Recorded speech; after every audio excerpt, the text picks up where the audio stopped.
Assalamualaikum Football United ringan amatiran ala gue. Kali ini gue ingin ngobrol ringan, membahas soal artikel dari The Athletic.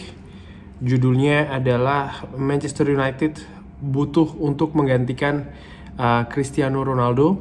Dan ini adalah beberapa pilihannya. Tentu saja dengan keadaan saat ini sang pemain sudah tidak lagi di klub, kedalaman kualitas yang berkurang kalau menurut gue. Dari sisi kuantitas itu nomor satu, kualitas juga iya, dan itu juga harus diakuin.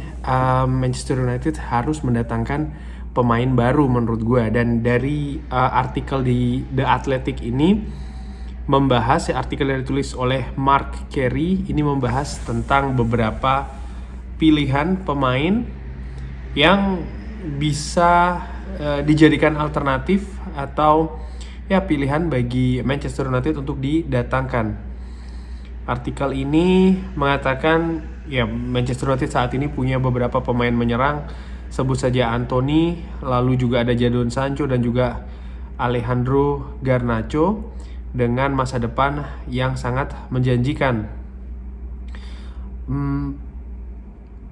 Ditulis juga kalau peran reguler ini untuk penyerang tengah ya, atau center forward ini akan lebih ke Marcus Rashford dan juga Anthony Martial. Tapi Rashford ini lebih berpotensi ketika, atau lebih baik ya, ketika tampil di posisi yang melebar. Ini dikatakan di artikel ini. Ini adalah statistik dari Marcus Rashford. Kalau golnya lebih banyak dari sisi kiri 0,43, dari sisi tengah 0,24, dan dari sisi kanan ini 0,17. Terlihat memang dia lebih tajam kalau dari sisi sebelah kiri. Sedangkan masalah bagi Anthony Martial ini lebih ke fitness atau ketahanan fisik ya, kondisi fisik, di mana 75% saja di tahun 2019-2020 yang dia ini bisa selesai, kurang lebih demikian ya. Dan ini ada statistik bisa dilihat memang dari musim ke musim pertandingan yang dimainkan oleh sang pemain ini sangat menurun. Paling tinggi tentu saja 2019-2020 32 pertandingan, persentasi menit bermainnya 76%, lebih dari 75% seperti tadi dikatakan di awal. Sementara 2022-2023 ini masih di angka 16%. Jadi berbanding sangat jauh sekali ya. Dan dari musim ke musim bisa dilihat tuh semakin turun, sehingga tentu saja tidak bisa, kalau menurut gue sih dengan amatiran ya, untuk diandalkan sebagai pemain reguler. Ini pilihan pertama adalah Cody Gakpo, pemain yang semua orang membicarakan, dikatakan demikian. Gakpo ini ada dalam radar dari banyak klub dari musim lalu, dan kemampuan menyerangnya ini semakin berkembang ya ke level yang lebih tinggi musim ini. 9 gol dan 12 assist dari 14 pertandingan awal di Eredivisie. Ini sangat menakutkan.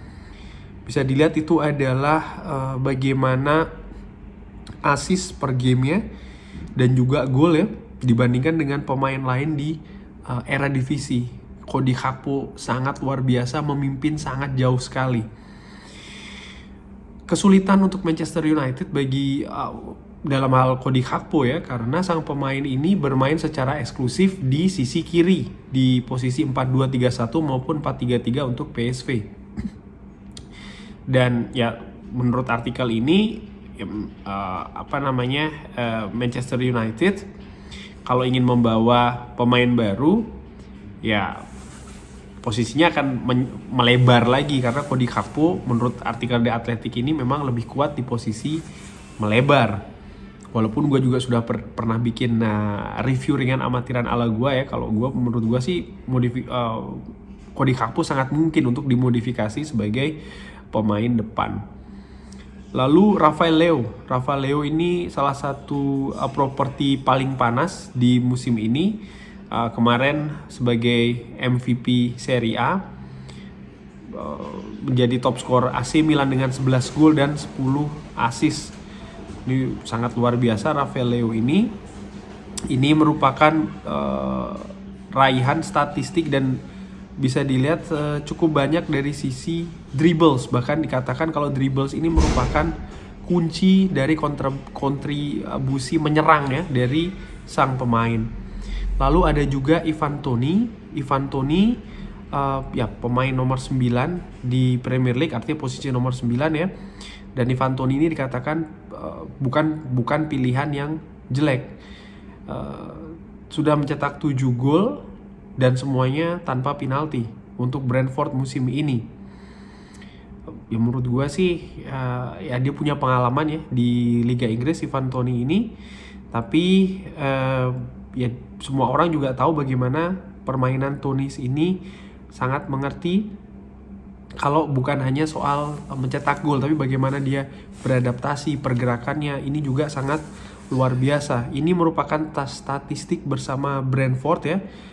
Musim ini bisa dilihat itu dia sangat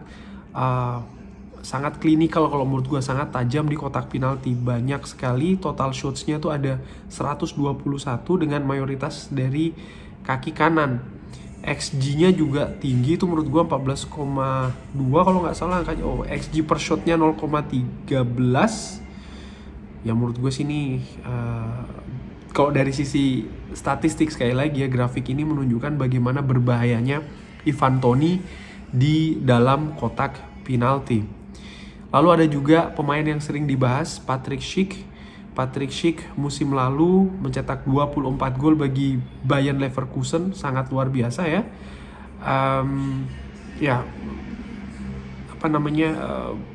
Raihannya ini sangat luar biasa, bahkan ketika dibandingkan dengan liga-liga lain, 5 liga lain di Eropa. Itu yang dikatakan. Ini merupakan statistik dari Patrick Schick. Itu ada goalnya dia di compare dengan expected goal. Luar biasa angkanya, bagaimana Schick ini overperform atau melampaui ya dengan sangat besar sekali expected goalsnya dari musim lalu.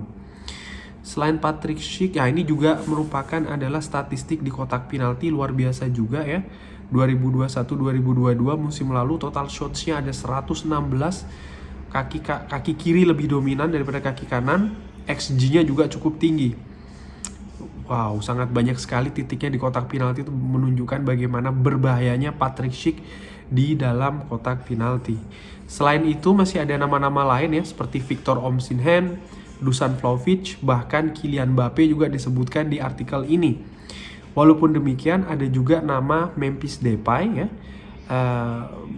Ya pemain Belanda ini kontraknya akan selesai akhir musim ini ya, dan tentu saja bisa menguntungkan dalam tanda kutip dari sisi bisnis, karena bisa ada diskon harganya bisa murah atau bahkan gratisan. Itu yang dikabarkan di musim panas tahun kemarin ya kan oleh banyak jurnalis.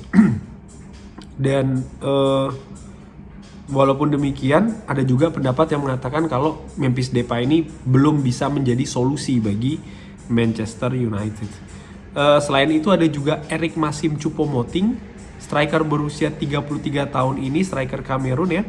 Ini dikatakan di artikel ini dia punya angka efisiensi yang sangat tinggi. Mencetak 10 gol dari 900 menit bermain bersama Bayern München. Ya, kalau dia dikasih peluang ya atau kesempatan, dia akan banyak mencetak gol. Choupo-Moting ini dikatakan pemain old fashion nomor 9 ya. Artinya striker yang striker tradisional lah, nomor 9 ya. Apakah dia bisa menjadi solusi di Manchester United, ini juga cukup menarik. Terakhir disebutkan juga Benjamin Sesko. Tentu saja pemain ini yang sekarang memperkuat Red Bull Salzburg agak sulit, karena walaupun berusia muda 19 tahun sudah menandatangani pre-kontrak untuk pindah ke Red Bull Leipzig. Jadi untuk Benjamin Sesko ini situasinya akan rumit. Nah, dari nama-nama itu tadi Tentu saja gue sudah pernah bikin reviewnya ya, pernah menyebut beberapa pemain, Memphis Depay juga pernah gue sebut, dan juga seorang Cody Gakpo. Nah, Ivan Toney tentu menurut gue juga merupakan pilihan yang menarik. Begitupun juga Choupo-Moting melihat kebutuhan striker di bulan Januari, dan Manchester United bisa saja mendatangkan striker yang betul-betul dengan kualitas bagus nanti di musim panas tahun depan, karena untuk mendatangkan pemain top di bulan Januari ini akan sangat sulit, harganya pun juga akan sangat tinggi. Tapi di sisi lain Manchester United harus melengkapi lini depannya dengan menambah pemain baru, sehingga menurut gua pemain seperti Choupo-Moting atau mungkin Memphis Depay bisa jadi solusi jangka pendek. Nah, ini yang penting menurut gue. Salah satu solusinya adalah yaitu tadi pemain untuk jangka pendek sampai dengan akhir musim ini. Itu menurut gue juga bisa dilakukan oleh Manchester United kalau tidak ingin mengeluarkan uang yang sangat banyak, dana yang sangat banyak di musim dingin di bulan Januari. Tapi menurut gue kalau seandainya memang klub lebih serius lagi ya, ingin mendatangkan sekalian saja untuk jangka panjang ataupun jangka menengah dari bulan Januari, maka ya pemain-pemain seperti Cody Gakpo ataupun juga bahkan Ivan Toney ataupun juga mungkin Dusan Vlahovic dan pemain Patrick Schick mungkin ya, itu juga bisa didatangkan, tapi dengan konsekuensi harga yang akan sangat tinggi. Kurang lebih demikian menurut Sobat Football United. Siapa yang ingin didatangkan Manchester United bisa drop di kolom komen. Jangan lupa like, subscribe, sholat. Wassalamualaikum warahmatullahi wabarakatuh.